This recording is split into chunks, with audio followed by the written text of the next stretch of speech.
Hello friends, welcome to our channel. இன்றைக்கி நம்ம சேனலில் என்ன வீடியோ பார்க்க போகிறோம்னு பார்த்தீங்கன்னா, நம்ம மாருதி 800 வந்து எல்பிஜி கேஸ் என்டாச்மெண்ட் கிட்ட ஒரு 2 நாளைக்கு முன்னாடி தான் ஃபிட் பண்ணோம். அதோட ஒயரிங் எப்படி, அது மைலேஜ் எவ்வளோ கொடுக்கு, பெர்ஃபார்மன்ஸ் எப்படி இருக்கும், அதை பற்றின ஃபுல் டீட்டெயில்ஸ் நம்ம இந்த வீடியோவில் ஃபுல்லாக பார்க்கலாம். இதுவரை நம்ம சேனலை சப்ஸ்கிரைப் பண்ணலன்னா மறக்காமல் சப்ஸ்கிரைப் பண்ணிக்கோங்க. பக்கத்தில் உள்ள பெல் ஐக்கானையும் கிளிக் பண்ணிக்கோங்க. வீடியோவை ஸ்கிப் பண்ணாமல் கடைசி வரை பாருங்கள். அதாவது இது வந்து பெட்ரோல் மாடலுக்கு மட்டும் தான் நம்ம எல்பிஜி கேஸ் என்டாச்மெண்ட் ஃபிட் பண்ண முடியும். இதாவது மாருதி 800 இது டைப் 2 மாடல் கார்புரேட்டர் டைப்பு. இதில் வந்து கேஸ் என்டாச்மெண்ட் கிட்ட எக்ஸ்ட்ரா ஃபிட் பண்ணியிருக்கோம். எதுக்காண்டி பார்த்தீங்கன்னா, மெயினாக நம்ம கேஸ் என்டாச்மெண்ட் கிட்ட ஃபிட் பண்ணுறோன்னு பார்த்தீங்கன்னா, மைலேஜ் ஒரு விஷயத்துக்காண்டி தான். கேஸோட ப்ரைஸ் பார்த்திங்கன்னா பெட்ரோல் ப்ரைஸோட கம்பேர் பண்ணும்போது ரொம்ப கம்மி. அதாவது இதோட ப்ரைஸ் பார்த்திங்கன்னா 1 கிலோ பார்த்திங்கன்னா 49 ரூபா தான் வருது. அதுவும் மைலேஜ் உங்களுக்கு 15 கிலோமீட்டர் சாதாரணமாக கொடுக்கும். ஹைவேல 17 கிலோமீட்டர் வரை கொடுக்கும். பெட்ரோல் பார்த்திங்கன்னா உங்களுக்கு 102 ரூபா வருது இப்போது உள்ள ரேட்டு. அது பார்த்திங்கன்னா மைலேஜ் உங்களுக்கு 14 கிலோமீட்டர் தான் கொடுக்கும். ஃபஸ்ட்டு நம்ம இங்கேருந்து ஸ்டார்ட் பண்ணலாம். இது வந்து கேஸ் இன்புட்டு. இதான் வந்து நம்ம பெட்ரோல் போடுறதுக்கு நம்ம மேலே வச்சுருக்க மாதிரி கேஸ் வந்து இது மூலமாக மட்டும் தான் நம்ம ஃபில் பண்ண முடியும். இதில் பார்த்திங்கன்னா உங்களுக்கு நம்ம பல்கில் ஃபில் பண்ணுறது மட்டும் தான் உங்களுக்கு நல்ல அவுட்புட் கிடைக்கும். ஏன்னா வீட்டு கேஸ் நீங்கள் ஏற்றுனீங்கன்னா, நிறைய பேர் வீட்டு கேஸையும் ஏற்றுவாங்க. வீட்டு கேஸை நீங்கள் யூஸ் பண்ணிங்கன்னா உங்களுக்கு வந்து உள்ள அந்த டயப்ரம் வேப்பரைசர் வந்து அடிக்கடி அடிக்கும். உங்களுக்கு டப்புன்னு சவுண்டு வேறு கேட்கும். அது ப்ராப்ளம் நிறைய இருக்கும். நம்ம டேங்க் என்ன டேங்க் யூஸ் பண்ணியிருக்கோம், அதில் என்னென்ன டைப் ஆஃப் டேங்க்ஸ் இருக்குது, எல்லாமே பற்றி இந்த வீடியோவில் ஃபுல்லாக பார்க்கலாம்.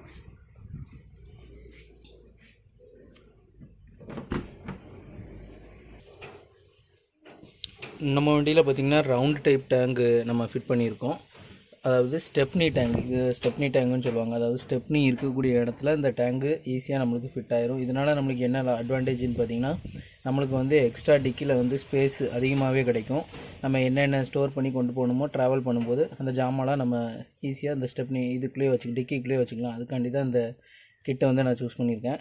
ரவுண்டு டைப் கிட்டில் வந்து உங்களுக்கு 60 லிட்டர் பிடிக்கும் கெப்பாசிட்டி. லாங் ட்ரைவ் இப்போ இங்கேருந்து திருநெல்வேலியிலேருந்து சென்னை போகிறாங்க அப்படின்னா உங்களுக்கு ஒரு கேஸ் ஃபில் பண்ணாலே போதும், மெட்ராஸ் வரை ரீச் ஆயிரும். இது வந்து மேக்ஸிமம் ஒரு 300 கிலோமீட்டர் கொடுக்கும், பாதி கிலோமீட்டர் கொடுக்கும். இப்போ இதில் வந்து என்னென்ன ஆப்ஷன் இருக்குது அப்படின்னு சொல்லி பார்க்கலாம். இந்த ரவுண்டு கிட்லேயே பார்த்தீங்கன்னா உங்களுக்கு மீட்ரு வந்துடும். அதாவது கேஸோட மைலேஜ் வந்து இன்னும் எவ்வளோ கிலோமீட்டர் போகும்னு சொல்லிட்டு உங்களுக்கு உள்ள டிஜிட்டல்லையும் எல்இடி லைட்டு கொடுத்துருப்பாங்க. அது நம்மளுக்கு ஒர்க் ஆகலைனாலும் நம்ம இந்த ப்ரெஷர் கேஜை பார்த்து நம்ம கவுண்ட் பண்ணிக்கலாம். இதில் பார்த்திங்கன்னா உங்களுக்கு இன்னொரு மேனுவல் ஆன் ஆஃப் பட்டன் கொடுத்துருப்பாங்க. இப்போ சப்போஸ் நீங்கள் வண்டியில் எதுவும் வெல்டிங் ஒர்க் எதுவும் பார்க்கணுன்னாலும் இந்த கீயை வந்து நம்ம ஆஃப் பண்ணி வச்சிட்டோன்னா உங்களுக்கு கேஸ் வந்து உள்ளே எங்கேயுமே சர்க்குலேஷன் இருக்காது. ஃபஸ்ட்டு பார்த்திங்கன்னா கேஸ் அடைக்கக்கூடிய நம்ம ஆல்ரெடி இதில் போர்ட் மாதிரி ஒன்று காமிச்சிருப்பேன். அதோட இன்புட் வந்து இதில் இருக்கும். அதாவது பெரிய ஓஸ், இந்த பெரிய ஓஸ் மூலமாக தான் உங்களுக்கு வெளியிலேருந்து கேஸ் வந்து இந்த டேங்குக்குள்ளே ஏறும், ரவுண்டு டேங்குக்குள்ளே ஏறும். வெளியிலேருந்து நம்ம டேங்க்லேருந்து வெளியே போகிறது 1/4 கேபிள் போட்டிருப்பாங்க. அது வந்து லீக் ஆகக்கூடாதுன்னு சொல்லிட்டு ஓஸ் லைன் எல்லா இதுலேயுமே நல்லா டெஃப்லான் சுற்றி, த்ரெட்டில் டெஃப்லான் கம்ப்ளீட்டாக நல்லா சுற்றி இது பண்ணியிருப்பாங்க. அது மாட்டும் போதே வந்து நம்ம சோப்பு நுரையை வச்சு செக் பண்ணிடுவாங்க, எந்த இடத்துலையும் லீக் ஆகுதா அப்படின்னு சொல்லி கண்டிப்பாக பார்த்துருவாங்க. ஃபஸ்ட்டு இந்த டேங்க் கெப்பாசிட்டியை பற்றி பார்க்கலாம். டேங்கில் வந்து மேக்ஸிமம் 22 லிட்ரு நம்ம ஏற்றிக்கலாம். கேஸ் வந்து 22 லிட்ரு இது ஃபில் பண்ணும். இதில் பார்த்துருப்பீங்கன்னா ப்ரெஷர் கொடுத்துருப்பாங்க. மேக்ஸிமம் ஒரு டேங்க் வந்து 22 லிட்டர்னால் அதில் ஒரு 2 லிட்டர் எம்டி ஸ்பேஸாக தான் கிடைக்கும். 20 லிட்டர் கன்ஃபார்மாக இதில் ஏற்றிக்கலாம். ப்ரெஷர் கேஜை காமிக்கிற பாருங்க. இதில் வந்து 1ன்னு சொல்லிக்கிறேன். அதாவது அங்கே ரெட் லைட் எரியும் முன்னாடி டேஷ் போடலாம். அந்த லைட்டு டீட்டெயில்ஸும் உங்களுக்கு காமிக்கிறேன். ஒரு பாயிண்ட் இருக்கும்போது உங்களுக்கு 10 கிலோ கிடக்கிறதா அர்த்தம். அதாவது 10 கிலோங்கும் போது 150 கிலோமீட்டர் போகும். அதுபோக 3/4, அரை, 1 அப்படின்னு காமிக்கும்போது இந்த 1 வரும்போது உங்களுக்கு 20 கிலோ இருக்குன்னு அர்த்தம். அதுக்கப்புறம் அரை இது குறையும் போது 15, குறையும் போது 10. இந்த மாதிரி தான் இதோட கால்குலேஷன் நம்ம பண்ணோம். இதே இது ஒரு 60 லிட்டர் டேங்குனாலும் அதே மாதிரி தான். 1ங்கிற பாயிண்ட் வந்து 30ன்னு சொல்லி காமிக்கும். அப்படி வச்சு தான் நம்ம கவுண்ட் பண்ணணும். இதில் வந்து அங்கே டேஷ்போர்டில் காமிக்கிற இண்டிகேஷன் வந்து எதை பொறுத்து ஒர்க் ஆகுதுன்னு பார்த்தீங்கன்னா, இதில் ஜஸ்ட் ஒரு ப்ளக் பண்ணியிருப்பாங்க. இந்த ப்ளக் வந்து நம்ம வண்டியிலலாம் எப்படி பெட்ரோல் கேஜ் ஒர்க் ஆகுதோ அதே மாதிரி இதில் கேஸ் வந்து அளவு எவ்வளோ இருக்குது அப்படின்னு சொல்லி காமிக்கிறதுக்காண்டி தான் இந்த ஒயர் வந்து முன்னாடி நம்ம ஃப்ரெண்டுக்கு டேஷ்போர்டு போகும். இந்த ஒயரை பொறுத்து தான் நம்மளுக்கு கேஸ் எவ்வளோ இருக்குன்னு சொல்லி நம்ம பார்த்துக்கலாம்.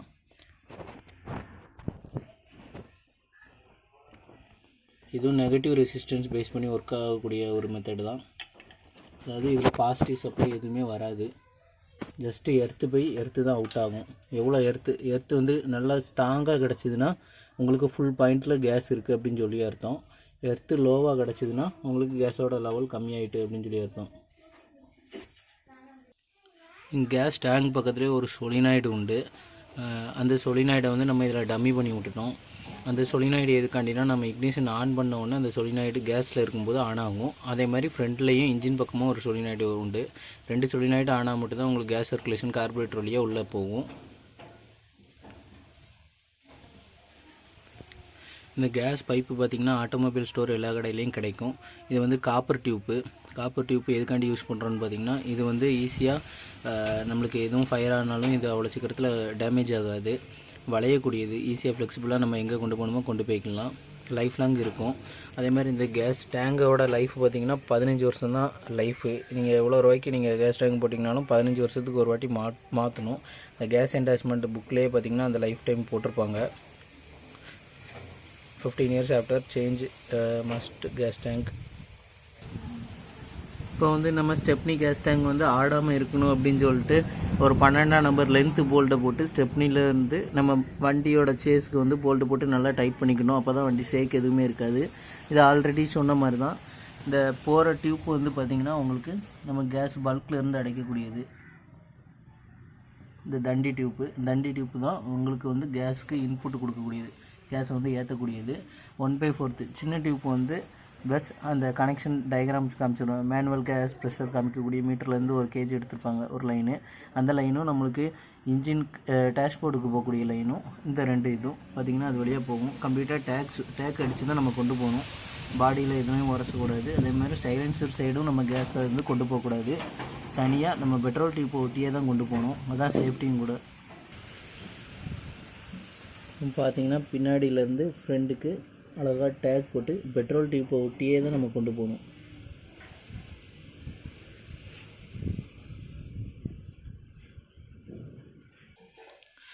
பார்த்திங்கன்னா ஆல்ரெடி சொன்ன மாதிரி நம்ம கேஸ் டேங்க்லேருந்து வரக்கூடிய சின்ன டியூப்பை வந்து அப்படியே கொண்டு வந்து ஒரு எஸ்வி கனெக்ஷன். எஸ்வினா சொலினாய்டு வால்வு. இது 12 வோல்ட்டில் ஒர்க் ஆகக்கூடிய சொலினாய்டு வால்வு. இது ஜஸ்ட்டு ஆன் ஆஃப், இந்த நம்ம பைப்பில் நல்லி திறந்தால் ஆன் ஆகும், அது திருப்பி ஆஃப் பண்ணால் தனி வர அந்த மாதிரி ஒரு ஃபங்க்ஷன் தான் பண்ணக்கூடியது. அது பேர் தான் சொலினாய்டுங்கிறது. இந்த சொலினாய்டு வால்வு வந்து நம்ம டிசி 12 வோல்ட் சப்ளை கொடுக்கும்போது ஆன் ஆகும். அதாவது கேஸ் மூடில் இருக்கும்போது இது ஆன் ஆகும். ஆன் ஆகும்போது என்ன பண்ணால் இங்கே இருந்து டேங்க்லேருந்து வரக்கூடிய கேஸ் வந்து இந்த சைடு அவுட் ஆகும். சப்போஸ் இந்த சொலினாய்டு வால்வு கம்ப்ளைண்ட்டு அப்படின்னா உங்களுக்கு கேஸ் வந்து இங்கே ஃபங்க்ஷன் ஆகாது. 2 விதமாக கம்ப்ளைண்ட் வரலாம். சொலினாய்டு வால்வு வந்து ஓப்பன் ஆகிட்டுனா நீங்கள் கீ ஆஃப் பண்ணாலும் உங்களுக்கு கேஸ் வந்து வேஸ்ட்டாக கார்பரேட்டர் டயப்ராம்லேயோ கேஸ் வந்து வேஸ்ட்டாக போய்ட்டுருக்கும். அதே இது கீ ஆன் பண்ணாலும் உங்களுக்கு சொலினாய்டு வால்வு ஒர்க் ஆகலைன்னா கேஸ் வந்து அவுட்புட் வராமையும் இருக்கும். சொலினாய்டு ஓப்பனாகவும் ஆகும், க்ளோஸாகவும் இருக்கும். அந்த மாதிரி கம்ப்ளைண்ட் இருக்கும். இந்த சொலினாய்டு வால்வில் வந்து ஜஸ்ட்டு பாசிட்டிவ் நெகட்டிவ் சப்ளை மட்டும். எர்த்து வந்து தனியாக நம்ம எக்ஸ்ட்ரா கொடுத்துக்கலாம். ஸ்ட்ராங்காக இருக்கிறதுக்காண்டி லைஃப் லாங் நல்லாயிருக்கும். இதை நம்ம ஜஸ்ட்டு வண்டியோட சேஸில் வந்து ஃபிட் பண்ணியாச்சு. அடுத்து சொலினாய்டு வால்வில் இருந்து வரக்கூடிய அவுட்புட் பார்த்திங்கன்னா டைரெக்டாக நம்மளுக்கு எங்கே வருதுன்னு பார்த்திங்கன்னா உங்களுக்கு வந்து வேப்பரேஷன் அப்படின்னு சொல்லுவாங்க, வேப்பரேட்டர் அப்படின்னு சொல்லுவாங்க இந்த டிவைஸ் பேர். இதான் உங்களுக்கு கேஸோட கிட்டு, சிஎன்ஜி கிட்டு அப்படின்னு சொல்லி கேட்டிங்கனாலே மெயின் கிட்டே இதான். இதுக்குள்ளே வந்து டயப்ராம் அப்படின்னு சொல்லிகிட்டு இருக்கோம். டயப்ராம்னா நம்ம பட்டர்ஃப்ளை டயப்ராம், அதாவது பட்டர்ஃப்ளை வந்து எப்படி ரெக்கையாக அடிக்கும் அதே மாதிரி இதுக்குள்ளே வந்து ஒரு சின்ன பேப்பர் மாதிரி வந்து இப்படி வைப்ரேட் ஆகிட்டே இருக்கும். அந்த வைப்ரேஷனால தான் கேஸ் வந்து நம்மளுக்கு கொஞ்சம் கொஞ்சமாக நம்மளுக்கு கார்பரேட்டர் இன்டேக்கில் வந்து கொடுத்துட்ருக்கோம். இதில் வந்து நிறைய டைப் இருக்குது. சீக்வென்ஷியல் கிட்டுன்னு இருக்குது. நம்ம கார்பரேட்டர் கார் அப்படிங்கிறதுனால நம்மளுக்கு இந்த கிட்டை யூஸ் பண்ணிகிட்ருக்கோம். சீக்வென்ஷியல் கிட்டுனா உங்களுக்கு எப்படின்னா மேனிஃபோல்டில் ஜஸ்ட்டு ஹோல்ட் பண்ணி 4 சிலிண்டர் வண்டினா 4க்கும் தனித்தனி கேஸ் இன்புட் கொடுக்குற மாதிரி நம்ம ரெடி பண்ணிடுவாங்க. இப்போ நம்ம கார்பரேட்டர் டியூப்பை மட்டும் வச்சு பார்க்கலாம். இப்போ எஸ்வியிலேருந்து வரக்கூடிய சொலினாய்டு வந்து சொலினாய்டுலேருந்து வரக்கூடிய அவுட்புட்டை வந்து நம்ம இந்த டயப்ராமில் வந்து உள்ளே வந்து இதாகும். அது வந்து நம்மளுக்கு கரெக்டாக ஒர்க் ஆகணும் அப்படிங்கிறதுக்காண்டி நம்ம டெம்பரேச்சருக்கு உள்ள கூலண்ட் சப்ளை கொடுக்கணும். அந்த கூலண்ட் சப்ளை கொடுக்கறதுக்காண்டி நம்ம லைன் அதுக்கான அவுட்புட் எங்கேருந்து எடுத்துருக்கோன்னு பார்த்தீங்கன்னா நம்மளுக்கு இன்ஜின்லேருந்து டம்மி சப்ளை கொடுத்துருப்பாங்க இந்த இடத்துல. அதாவது தெர்மோஸ்டேட் பக்கத்துலேயே ஒரு டம்மி சப்ளை கொடுத்துருப்பாங்க. தெர்மோஸ்டேட்டுக்கு கீழே அந்த டம்மி சப்ளை 2 லைன் வந்து டைரெக்டாக ஜாயின் பண்ணி விட்ருப்பாங்க 2 டியூப்பை. அந்த டியூப்பை நம்ம எடுத்துகிட்டு அதுலேருந்து ஒரு இன்புட்டை வந்து டைரெக்டாக எடுத்து நம்ம கிட்டுக்கு இன்புட்டாக கொடுக்கணும். கிட்டிலேருந்து வரக்கூடிய அவுட்புட்டு அதே சேம் கூலண்ட் வாட்டரை எடுத்து திரும்பவும் நம்ம தெர்மோஸ்டாட்டுக்கு கீழே வரக்கூடிய இதில் நம்ம அவுட்புட்டாக கொடுக்கணும். ரொம்ப சிம்பிள் தான். இந்த 2 லைனை கன்ஃபார்மாக கொடுக்கணும். இது கொடுத்திங்கன்னா தான் உங்களுக்கு கேஸ் வந்து லிக்யூடு ஃபார்மெட்டில் இருந்து கேஸ் ஃபார்மெட்டுக்கு மாதிரி ப்ராப்பராக ஒர்க் ஆகும். இது கொடுக்கலன்னா ப்ராப்பராக ஒர்க் ஆகாது. அதுபோக நம்ம இன்னொரு விஷயம் இதில் பார்க்க வேண்டியது என்னென்னா, நம்ம நார்மல் கார்பரேட்டரை டியூனிங் பண்ணுற மாதிரியே இதுலேயும் உங்களுக்கு கேஸை டியூன் பண்ணுறதுக்காண்டி இந்த மாதிரி இது கொடுத்துருக்காங்க. இதை நீங்கள் ரைட் சைடு திருக்க உங்களுக்கு கேஸ் ஃப்ளோ குறையும். அதாவது லெஃப்ட் சைடு திருக்க கேஸ் ஃப்ளோ அதிகமாகும். அதே மாதிரி டயப்ராமோட டயாவை நீங்கள் அதிகரித்து, அதாவது கேஸோட ப்ரெஷரை கூட்டுறதுக்காண்டி இந்த இது கொடுத்துருக்காங்க, இந்த நாபு கொடுத்துருக்காங்க. அதுபோக நம்மளுக்கு வந்து கேஸ் வந்து ஒரு பர்டிகுலர் 30,000 கிலோமீட்டருக்கு ஒரு வாட்டி கேஸ் வந்து அது ஆயில் மாதிரி ஃபார்மேட்டில் படிஞ்சிரும். எப்படினாலும் அந்த ஆயிலை ரிமூவ் பண்ணுறதுக்காண்டி நம்ம கிட்டில் வந்து பார்த்திங்கன்னா கீழே லாஸ்ட்டில் பார்த்திங்கன்னா ஒரு சின்ன நாபு கொடுத்துருப்பாங்க. இதான் அந்த நாபு. இந்த நாப்பை நம்ம லூஸ் பண்ணால் கேஸ்லேருந்து வரக்கூடிய கசடு எல்லாமே இதில் வந்துடும். இதையுமே எவ்ரி ஒரு 30,000 கிலோமீட்டருக்கு ஒரு வாட்டி நம்ம கண்டிப்பாக சேஞ்ச் பண்ணால் நல்லா அவுட்புட் பெறும். நம்ம இந்த கிட்டு தான் நம்மளுக்கு மெயினான ஃபங்க்ஷன் பண்ணுறது. அதனால் இதை வந்து கேஸ் கார்பரேட்டர் கிட் அப்படின்னு சொல்லலாம், டயப்ராம் கிட்டு அப்படின்னு சொல்லலாம். இப்போ நம்ம இந்த கிட்டில் வந்து இதுலேயும் ஒரு சொலினாய்டு வால்வு இருக்கும். நம்ம அங்கே அது உங்களுக்கு டேஷ்போர்டுக்கு போகும்போது காமிக்கிறேன். வீடியோவை ஸ்கிப் பண்ணாமல் ஃபுல்லாக பாருங்கள்.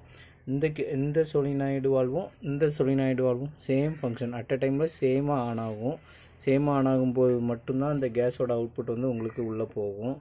இதில் எதுவும் கம்ப்ளைண்ட்னாலோ இல்லை இந்த இது சொலினாய்டு வால்வில் எதுவும் கம்ப்ளைண்ட்னாலோ உங்களுக்கு வந்து அவுட்புட் ஒர்க் ஆகாது. கேஸ் இது வந்து இங்கே வராது. இந்த சொலினாய்டு வால்வுக்கு போகிற சப்ளையும் இந்த சொலினாய்டுக்கு வால்வுக்கு போகிற சப்ளையும் சேமாக தான் இருக்கும். அதை கண்ட்ரோல் பண்ணுறதுக்கு உள்ள ஒரு கேஸ் பெட்ரோல் கண்ட்ரோல் சுவிட்ச் இருக்கும்.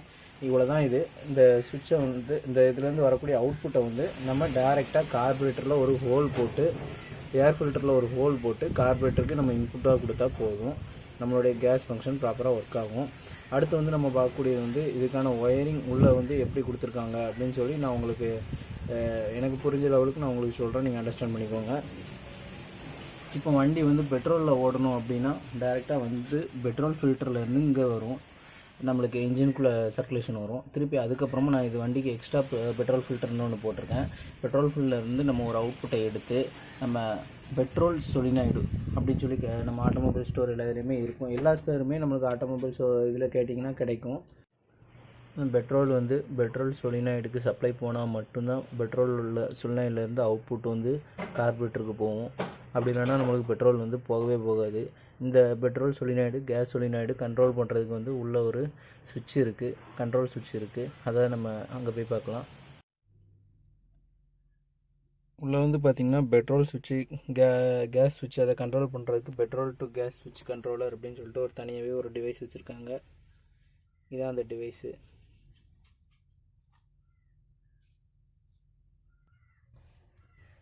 இதிலே மேலே மென்ஷன் பண்ணியிருக்காங்க. ஜீன் போட்டிருந்தா அது கேஸு, பீனா பெட்ரோலு. சென்டராக ஒன்று வச்சிங்கன்னா உங்களுக்கு கேஸ்லேயும் ஓடாது பெட்ரோலில் ஓடாது, 2 சொலினாய்டுக்கும் சப்ளை போகாது. இதோட கான்செப்ட் எப்படின்னு சொல்கிறேன். இப்போ வந்து நம்ம இக்னிஷன் ஆன் பண்ண உடனே கேஸில் இருந்துச்சுன்னா ஆல்ரெடி சொன்ன மாதிரி கேஸுக்கு போகக்கூடிய 2 சொலினாய்டுக்கும் பாசிட்டிவ் 12 வோல்ட் சப்ளை போகும். அதே நேரத்தில் பெட்ரோல் சொலினாய்டுக்கு சப்ளை போகாது. அதனால் நம்மளுக்கு பெட்ரோல் சப்ளை வந்து உள்ள கார்பரேட்டரில் கொடுக்காது. கேஸ் சப்ளை மட்டும் தான் கார்பரேட்டருக்குள்ளே போகிறதுனால இன்ஜின் ஃபயர் ஆகும். அதே மாதிரி ஐடில் சென்டராக வைக்கும்போது உங்களுக்கு கேஸ் சொலினாய்டும் ஒர்க் ஆகாது, பெட்ரோல் சொலினாய்டும் ஒர்க் ஆகாது, வண்டி வந்து ஸ்டார்டிங்கே ஆகாது. அது இது பெட்ரோல் சுவிட்சில் நீங்கள் வைக்கும்போது உங்களுக்கு வந்து வண்டி என்ன ஆகும்னா பெட்ரோல் சொலினாய்டு மட்டும் ஒர்க் ஆகும். அதனால் பெட்ரோல் ஃப்ளோ வந்து கார்பரேட்டரில் போகும், கேஸ் சொலினாய்டுலேருந்து கேஸ் வராது.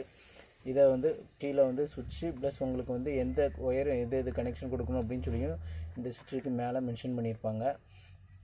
இப்போ வந்து இந்த சென்டராக உள்ள சுவிட்ச் வந்து எதுக்காண்டி கொடுத்துருக்காங்கன்னு பார்த்தீங்கன்னா, நீங்கள் கேஸ்லேருந்து பெட்ரோலுக்கு மாற்றும் போது அந்த மீதி உள்ள கேஸ் வந்து அந்த கார்பரேட்டர்லேயே சுற்றிட்டு இருக்கும். அதனால் நீங்கள் இந்த சென்டராக சுவிட்ச் வச்சுட்டு வண்டியை ஸ்டார்ட் பண்ணி வண்டி ஆஃப் பண்ணுறதுக்கு முன்னாடி விட்டிங்கன்னா எல்லா கேஸுமே கார்பரேட்டர் வழியாக எரிஞ்சு வெளியே போயிடும். திருப்பி பெட்ரோலில் ஓடிச்சுன்னா பியூராக பெட்ரோலில் மட்டும் உங்களுக்கு வண்டி ரன்னிங் ஆகும். இப்போ இக்னிஷன் ஆன் பண்ணி காமிக்கிறேன்.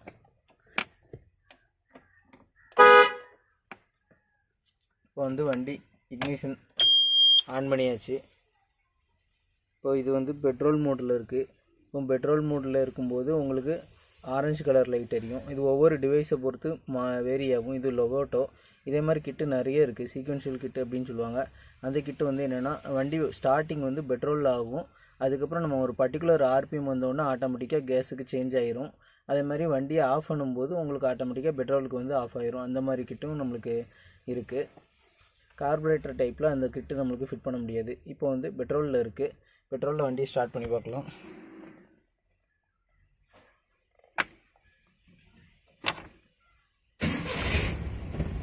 பார்த்திங்கன்னா வண்டி பெட்ரோலில் ஸ்டார்ட் ஆச்சு.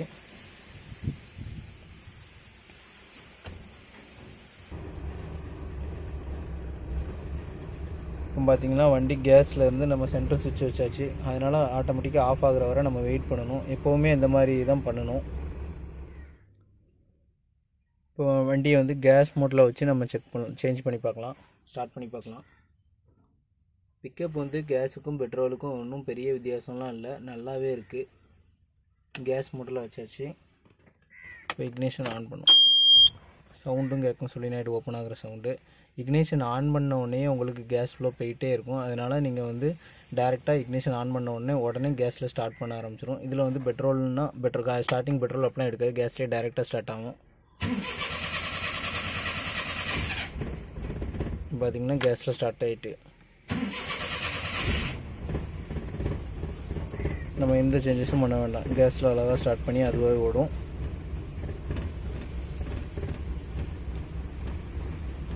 இக்னிஷன் வந்து நீங்கள் டேரெக்டாக எப்போவுமே ஆன் பண்ணி வச்சிங்கன்னா உங்களுக்கு கேஸ் வேஸ்ட்டாக போயிடும். அதனால் நம்ம இக்னிஷன் வந்து மேக்ஸிமம் இப்போ செட்டுக்கிட்டு கேட்கணும். அதில் ஆக்சசரி ஸ்க்ரீன் அப்படி ஃபஸ்ட்டு கிளிக்கில் வந்து செட்டு அந்த மாதிரி தான் ஆன் ஆகும். அதுக்கப்புறம் கிளிக்கில் தான் உங்களுக்கு வண்டி இன்ஜின் இக்னிஷன் ஆன் ஆகும். அதுக்கப்புறம் டர்ன் பண்ணும்போது தான் உங்களுக்கு வண்டி ஸ்டார்ட் ஆகும். அதனால் நீங்கள் மறக்காமல் இக்னிஷன் மட்டும் ஆன் பண்ணி வச்சு எப்பவும் போயிடக்கூடாது. ஆன் பண்ணி வச்சிட்டிங்கன்னா உங்களுக்கு கேஸ் ஃபுல்லாக வேஸ்ட்டாக போயிடும். கண்டிப்பாக இந்த வீடியோ யூஸ்ஃபுல்லாக இருக்கும்னு நினைக்கிறேன் ஃப்ரெண்ட்ஸ். மறக்காமல் நம்ம சேனலையும் சப்ஸ்கிரைப் பண்ணிக்கோங்க. பக்கத்தில் உள்ள பெல் ஐக்கானையும் கிளிக் பண்ணிக்கோங்க.